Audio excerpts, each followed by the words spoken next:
Hi, I'm Janet Kadow. Thanks so much for joining this video, my channel. I want to talk a little bit about sacred law. It is the law of spirit.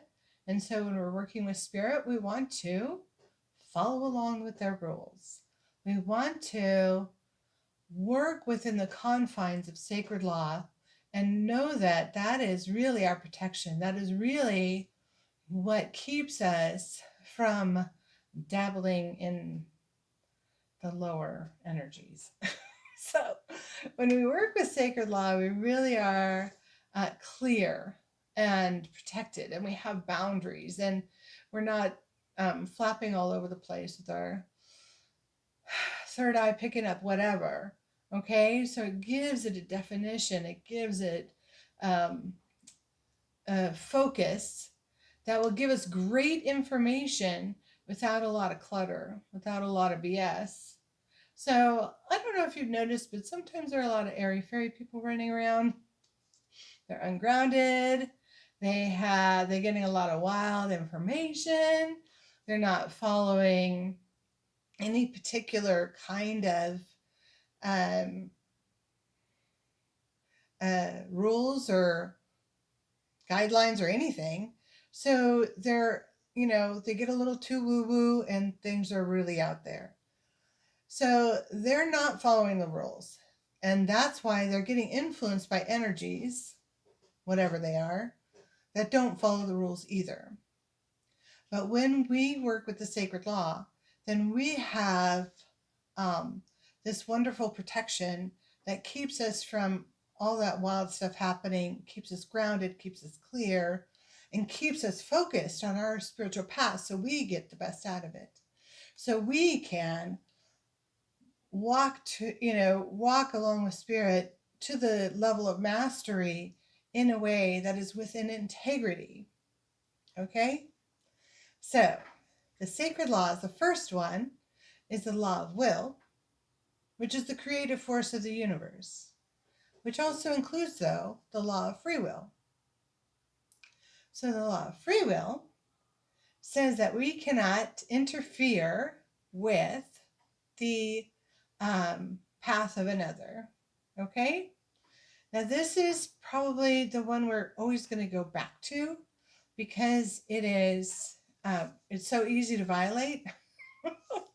And a lot of us have trouble understanding where, when to interfere and when not to. Basically, never. So, never interfere. If someone doesn't come to you for help, don't help them. End of story. And if someone doesn't want a reading, don't read them. Yeah. So a lot of people don't really believe me that I don't read them when they don't ask, and I don't, because it is a leak of energy. It is very, very out of integrity. Obviously, it will drain me, and if I read someone without their knowledge, request, and permission, I could very well get it wrong. And my not having that boundary with another person makes it so I have no boundaries. So anybody could read me as well. Okay? So I don't have so if you don't have this law in place, then you have no protection from others, psychic energies draining you, attacking you, interfering with you, and so on. I want you to think about that. So I'm going to tell you one of the worst violations with non-interference. So with interfering with other people. So as a psychic, your little, whether you know it or not, whether you're conscious of it or not, your little third eye is like an antenna coming out into the world, checking things out. So when you go into a room, let's think about it this way. When you go into a room, you get a sense of the room. And so your little antenna's out, feeling the room, feeling if everything is okay, feeling if everybody is if it's safe and so on. So when you do that, you are reading everybody in the room. And this is why empaths find it so exhausting to go into public, because they're reading everybody. They're not doing it on purpose, and they're doing it because they trained as a child to do that. So, especially in dysfunctional homes. So when they walk in, they know if everything is safe, if everything is okay. So they know how to respond and behave. So this is a normal thing we develop for survival as a child. But sometimes it's not our feeling senses, just our knowing sense or our seeing sense and so on. We can have it tuned in to our surroundings. Okay? So I suggest that if you're going into a place, a crowded place, and that you ask Spirit to protect you from being nosy, from picking up any other energies or picking up anything on another person. Now, it can also happen a lot more pointedly. Again, we're not doing this on purpose, but we do it all the time. And that is, let's say you're driving down the street and you see a homeless person talking to themselves, and you think, I wonder what's going on with that guy. How did that happen? What's going on over there? So then, unconsciously, your little psychic sense goes over to that guy and starts to read him. Now, you don't know what's happening. You didn't do it on purpose, but you're like laser focused, and then unconsciously, you'll get information back. You read him. So it may not come, to your mind what's going on with him, but you'll be satisfied you know something about him. And then you move on. Now, you just read him without his request, knowledge, and permission. This energy is really subtle. And this is what exhausts psychics, though.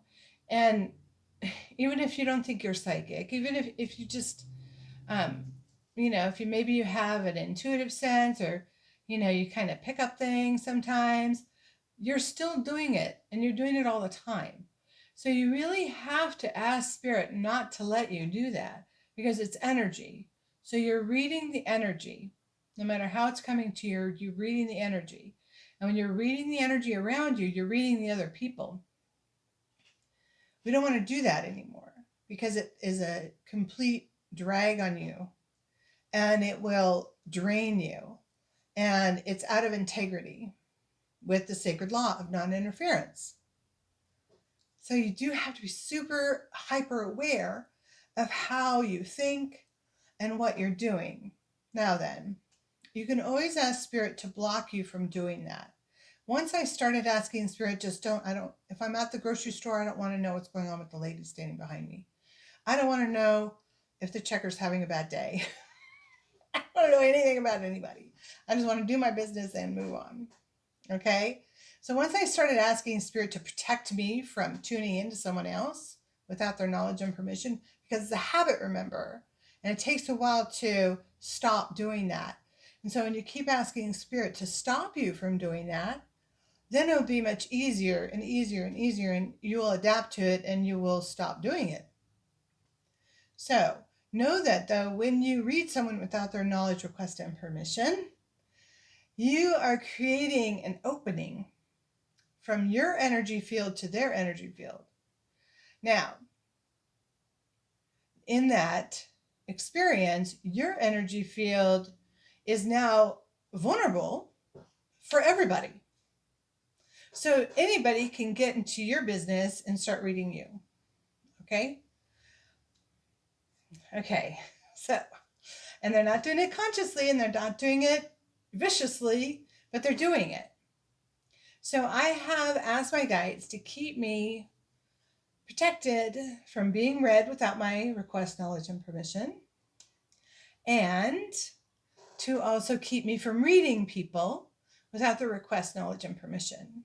So I don't have that energy leak all the time. And you're going to find that this is an amazing gift to not read people all the time. You're going to love it.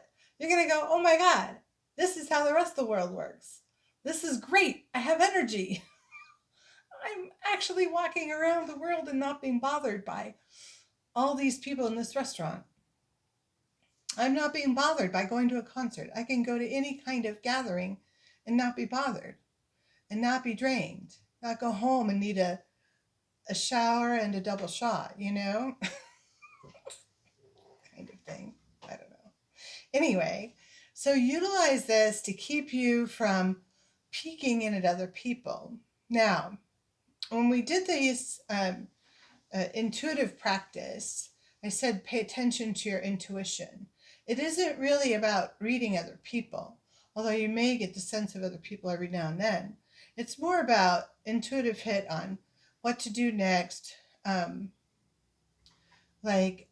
when to call someone. So you can ask, when should I call that person, and ask, to get the signal, to get the hit. It's not a voice or anything. It's just a hit. It's just suddenly you think to do it. So ask for that kind of guidance to build your intuition, and try not to use it on other people. Now, there's a caveat for parents.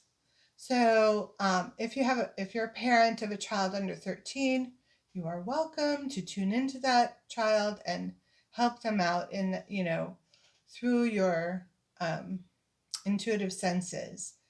But that's it. Once they're 13 or so, you really have to back off and not read them anymore. Because hopefully you've taught them up to that point and they start to make their own decisions and are very wise. Anyway, you got to stop reading them at that point. So I'd love to hear your questions, your comments, and you're welcome to share. And I would love you to subscribe, of course. And I hope you are all well and taking good care of yourself. We will speak again next time. Take care.